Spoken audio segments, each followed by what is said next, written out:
Hello, everyone. Bonjour tout le monde. Welcome to the Talk to Danielle podcast. I am your host, Danielle C. Baker. And before we get started with today's topic, be sure to like, follow, and subscribe to the channel that you're listening and watching from. And that way you'll get notifications every time a new episode comes on. The new episodes every Thursday morning. So you'll get notified when they go live. And today is different. We're doing it differently today. I do not have a guest. I am the guest. So you are officially talking to Danielle.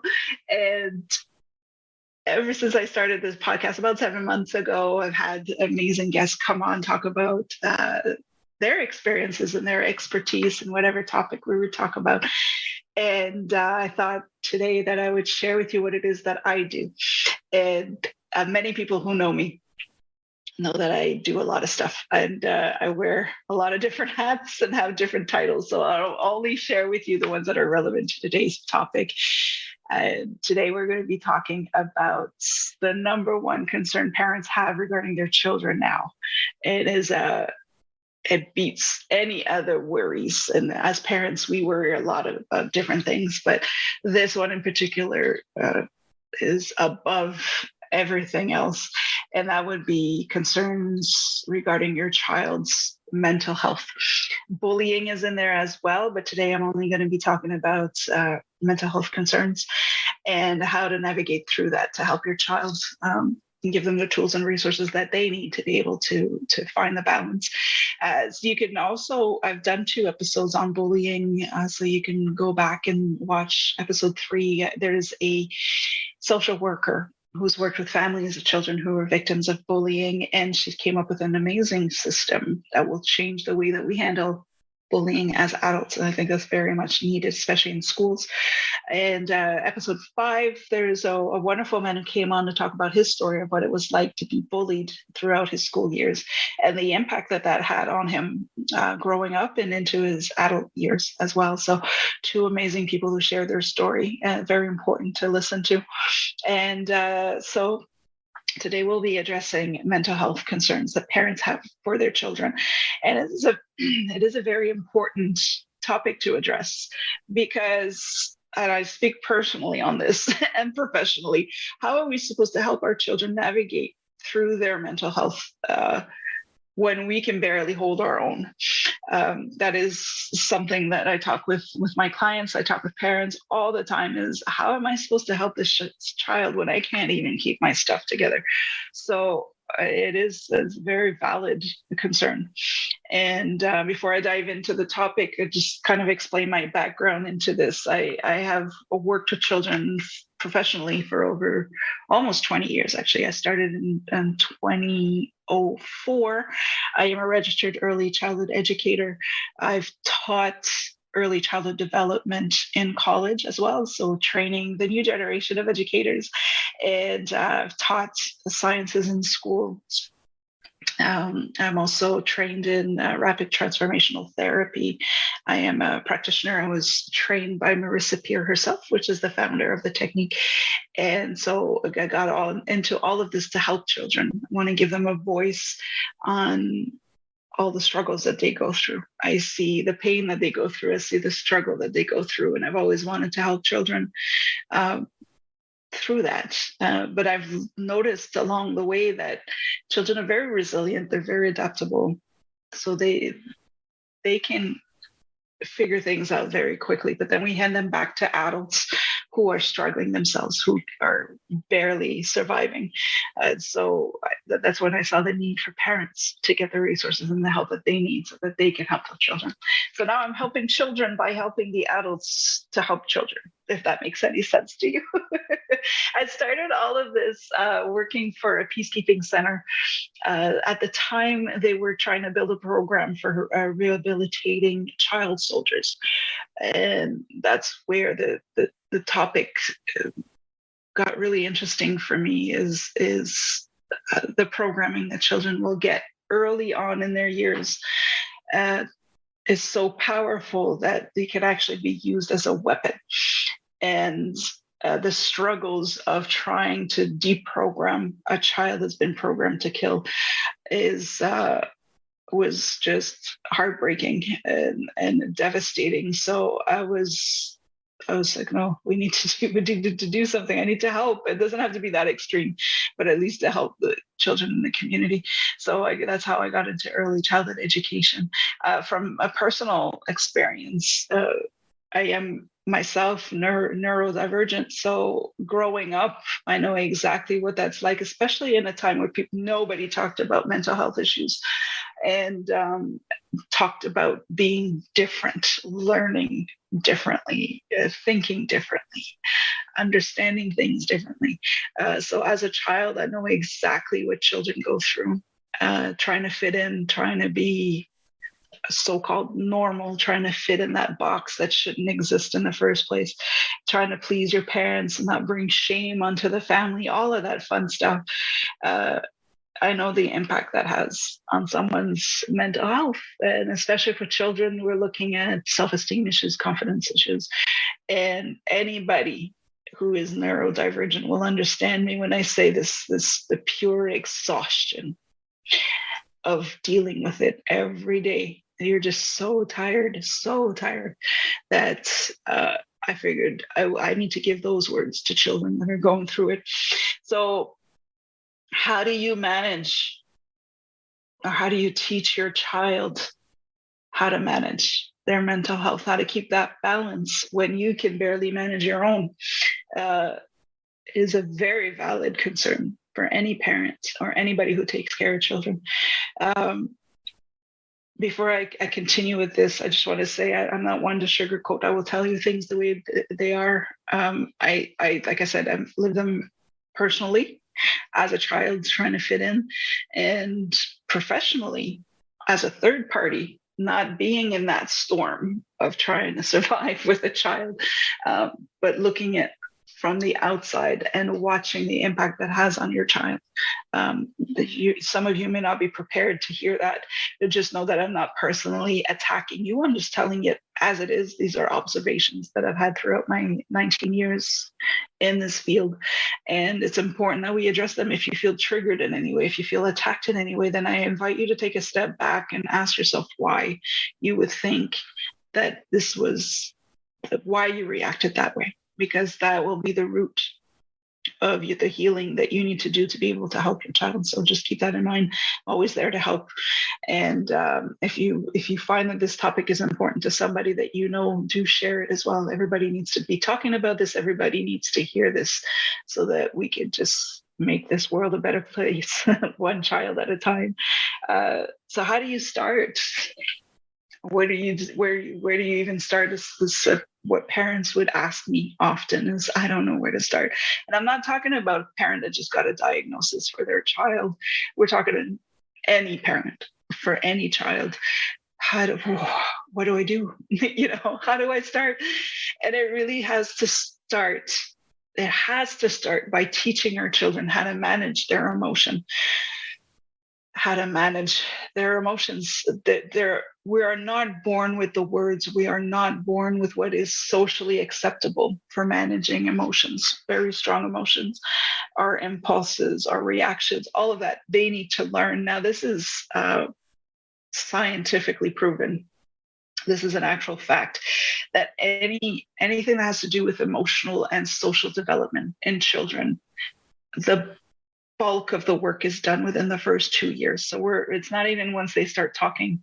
It's not when they start school. It's from birth, and even before birth. But from birth is how they learn. Their environment is going to teach them how to manage their emotions and how to interact with others. So keep that in mind, that from day one, you and every other person around your child is teaching your child how to behave and how to manage their emotions. So it has to start from day one. You need to teach them how to manage their emotions. You need to give them the words, even if they can't speak yet. You need to give them the words to express what they're feeling. And you need to teach them how to manage those emotions in a socially acceptable way, because we're not born knowing that. We have to learn that along the way, and we are learning this within the first 2 years. So it's all on you. it's all on us as adults to make sure that this child will be well balanced. As scary as that sounds, it is also very important to understand that we all have our days. We all have our bad days. And we will admit it sometimes. We may not, because our ego gets the best of us, but we will all admit that we've handled things a certain way that we should have. Whether we admit it publicly or not, we all have our bad days. And those bad days for children are worse because they don't know how to manage it, because they don't know how to express it. And on top of that, because we're telling them that they're out of control, they're overreacting. So we're belittling their emotions that are extremely, extremely strong at that point. So those days are harder for children. So we need to teach them through our actions and through our words, but mostly our actions, because we could tell them how to behave, but they don't really listen to that. They're going to observe how we behave. So take that into consideration from now on, is through my actions, through my reactions, what am I teaching my child? That's the main question. Is not all the beautiful words that you tell them how to behave. Is how do you behave when you're having a bad day? That's what your child is remembering. They learn by example, and not just with the parents, with the teachers, anybody, any adult, any child that's around your child is teaching your child through their actions. So it is important to call out people, not to start a brawl, not to start a conflict, but to tell a child, what did you think? How did this person react? What are your thoughts on that? How would you have handled that situation? You're teaching them compassion at the same time and empathy. If you were in that situation, how would you have handled it? Sometimes we have breakdowns, and you know what? We'll be quick to judge other people when they have those breakdowns. But when you're having one, it's justified. But when somebody else is having it, they're out of control. And that never made sense to me. But to keep that in mind, it won't make sense to your child. So when they learn by example, the first thing you need to do is take care of your mental health issues. Find that balance. And there's an expression that it really is getting on my nerves now, that self-care is not selfish. It's very, very important. And as the message is there, you need to take care of yourself to be able to take care of your children. You need to show your children how you take care of yourself, so your children will know how to take care of themselves when they're older. The reason why this expression is getting on my nerves now is because it's overused, and a lot of the times it's used as an excuse to run away from your responsibilities. So self-care is important, absolutely. But if you're going to use that as an excuse to not address your child's issues, then you need a lot more help than you think you do. You need more than a bath. You need more than a massage at that point. So again, if I trigger you on this one, ask yourself, why am I triggering you? Because it's not a personal attack on you. It's all about your child. And so remember that it's about your child here, not about you. So take care of your mental health. That's the best way that you can teach your child how to take care of theirs later on. Show them what you do. There's no cookie cutter way of taking care of yourself when it comes to your mental health. So you need to find what works for you.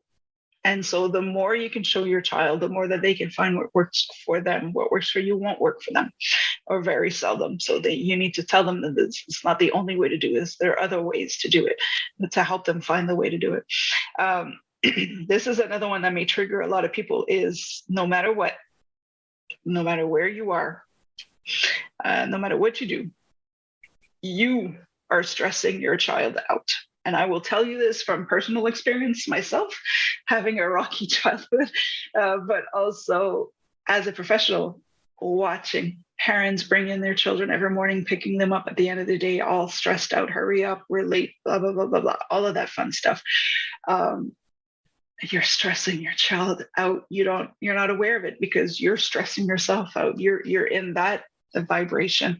Your child is very much affected by that. And that's the hardest thing to accept as a parent, even if you're calm, cool, and collected, and nothing is really stressing you out. There are things that you do that are stressing your child out. And I will explain why on a psychological side of things. Children do not see any faults in adults. Adults care for them. They are aware that the only reason why they're alive is because the adults are taking care of them. So you cannot do any wrong in the eyes of a child. So if you start acting up, if you get angry, if you have an outburst, if you react a certain way, the only valid explanation for a child is that they did something wrong. They won't see any other aspect of your life that could have triggered. They won't see the coworker that got on your nerves. They won't see your spouse or your partner that's gone out of line. They will just think that they're the reason why all of this is going on. And so they'll take the blame for it, and they'll keep asking, well, what did I do wrong? I'm doing something wrong. What is it? And they can't figure it out because they haven't done anything wrong. They can't figure it out. And now that goes into, well, I don't know right from wrong. I'm a bad child. Like, what's wrong with me? I can't tell what I've done wrong. I did something wrong. My parents are upset. They're yelling, they're punching, they're doing whatever. They're screaming. They're blaming everything on me. I don't know what I did wrong. I'm a bad child. I'm not worthy of love, all of that fun stuff that gets into their heads.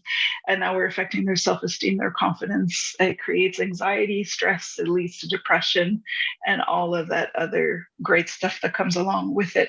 So just know, no matter what you do, you're going to be stressing your child out. Even if you're hiding it, if you've become a professional at hiding it, your child will pick up on your vibration. They will pick up on your body language. They will know something is off. If you are, let's say you've just gotten a diagnosis for your child, whether it is they're on the spectrum, it's ADHD, it's some kind of learning disability, some kind of genetic issue, your child will know that they're different. They will feel it. They will know that they're not quite like everybody else. So if you're not addressing it, if you're not saying anything about it, they're really going to think that there's something wrong with them, because now it's not just with you, but it's with everybody. So that's why, for me, those boxes need to be destroyed. They need to be burnt to the ground, because there's no such thing as normal. And it's our differences that makes us amazing. So we shouldn't be teaching our children that that's a bad thing at all. So just make sure that you are aware of how you react. Take care of yourself. When you need to take a timeout, give yourself a timeout, but don't run away from the problem. That's the only thing. It's a little catch-22 there. You need to find that balance. Teach your children how they feel it. Don't ignore the signs. If you are, let's say, is thinking that it's time to get tested on certain things, to seek out professional help for your child. Don't ignore the signs, because they are there for a reason. Your child knows, like I said earlier, your child knows that they are different. So don't ignore the signs. I've worked with families where this young boy had just gotten diagnosed as having Asperger. And the parents were saying, oh, we're not going to tell him yet. We're going to wait until he's older so he can understand. And that was devastating to watch, because the child knew. And especially when you're in the spectrum, you're very smart. No matter what people say, you've got this ability you just know things that other people don't know. This child knew that he was different. He was in grade 3, and it was just heartbreaking to watch him, to say, what's wrong with me? There's something wrong with me. But he was being told that he was perfectly normal, but he knew he was different. And he was actually deep depression in grade 3. It was absolutely heartbreaking, especially when you're fixated on the fact that you're depressed. So don't ignore the signs. Get the help that you need. Get the help that your child needs. Your child needs tools and resources. You need tools and resources to help your child.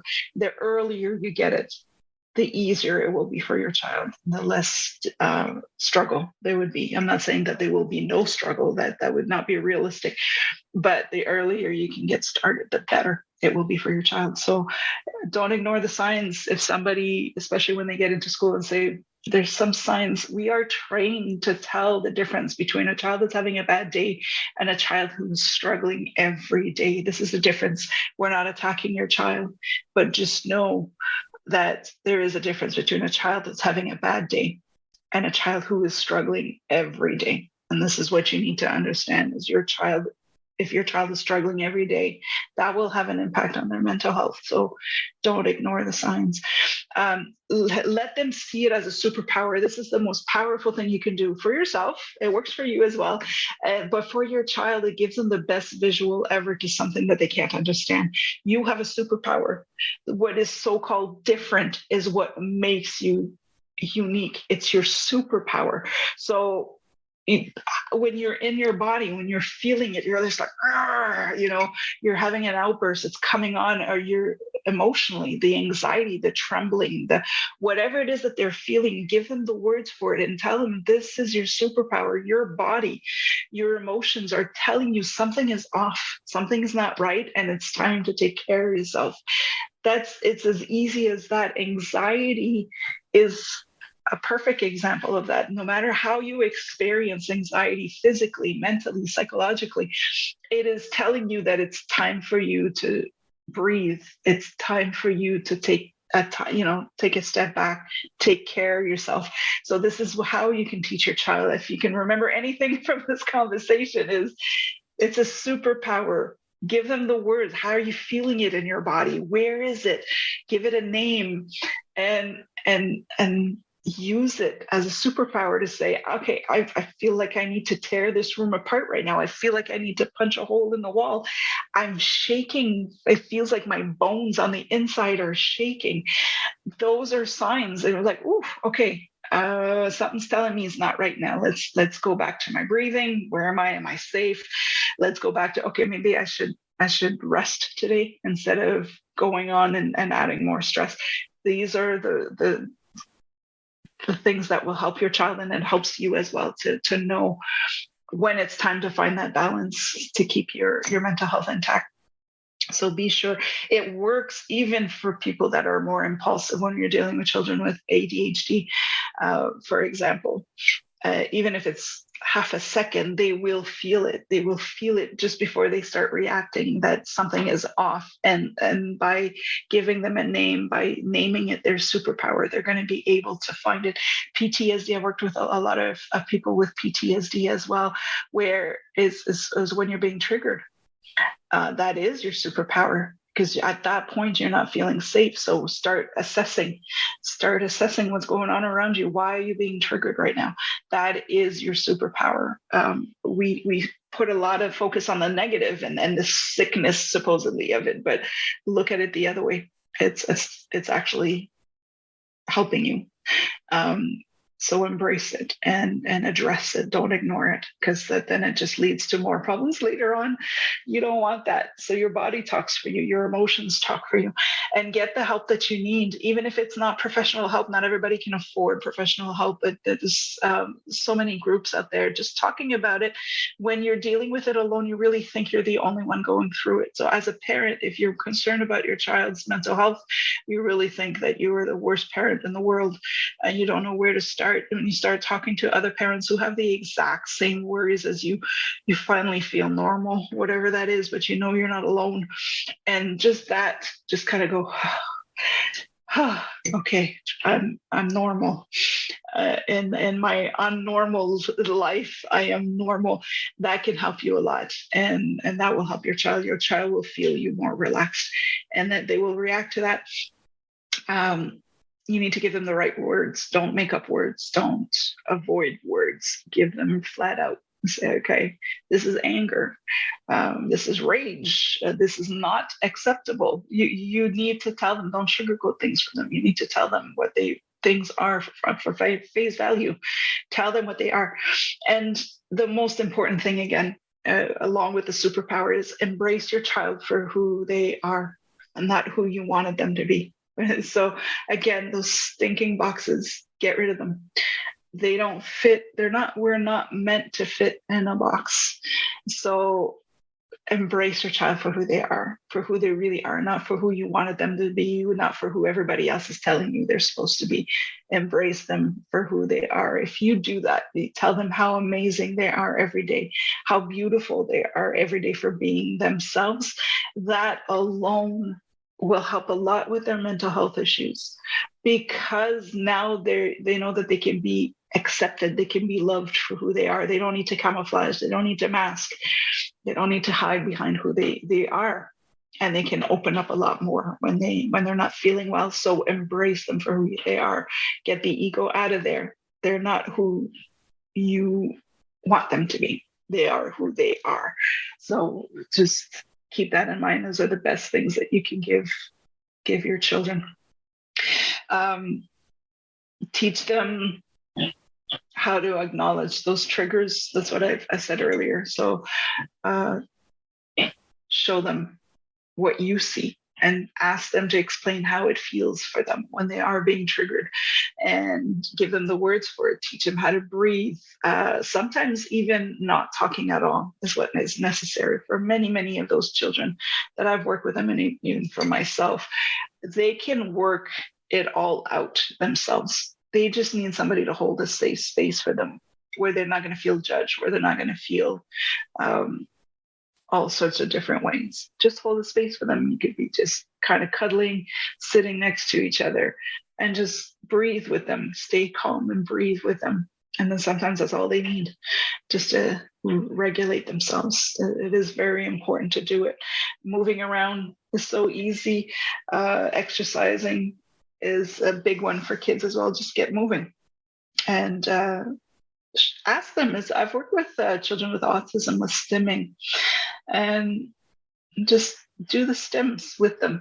Whatever it is that they use to self-regulate, do it with them, and you'd be surprised. You can actually start understanding how that works for them. And whatever you think is disruptive for you, you will actually realize how calming and soothing it can be for somebody else. So again, it kind of moves the attention away from the negative to the positive. Move around with them. There is no cookie cutter way. There's no mold. There's no magic formula to finding balance with your mental health. Everybody reacts differently, and what may have worked last year may not work this year, depending on what you're going through. So it's important to teach your child that this may work now, but this works for me, but that might not work for you, but let's try it out and see if it works. That kind of stuff, so that they can work around and play around with that to find their formula that will work. The last thing I will say before I go is stand firm for your child. When they do go through some struggles, if you have a diagnosis, and now you need to stand firm for your child until they can stand on their own 2 feet. You have to have their backs. Now, don't use it for yourself. That's, again, the ego thing. As long as it's for the best interest of your child. You know your child as a parent. Teachers know the child. So don't go for it as, well, this bothers me, so we need to fix it. But this bothers my child, and we need to fix it. There's a very big difference here. We're not fixing the same thing if we're fixing something for you. We need to be fixing something for the child. So stand firm to say, this isn't working. This setup is not working in the class. This interaction is not working. My child needs the electronic tools necessary. Stand firm for your child to say that all the tools that they're supposed to have are not accessible. Stand firm. And I know it's exhausting, but you're doing it to help your child, and they will see that they are worth fighting for. So again, there's ways of handling it, of course, and as long as it's for the best interest of your child and not for you, you're doing okay. But working through it with your child is going to help you work through your stuff as well. So when you're teaching somebody how to handle their mental health issues, it helps you. So keep that in mind as well. I hope this was helpful. There's so much, I can talk forever about this, and there's so many different examples and scenarios I can give you in personal experiences, but I'll keep it at that for today. If there's anything that resonated with you, if there's anything that you would like to know more about it, don't forget, this is what I do. I can help you. I can find you the resources that you need. If there's anybody that you know that could benefit from this talk, please forward it over. Again, the more we talk about it, the more we can help our children and just make this world a better place, one child at a time. So I will leave you with this. Thank you so much for listening in.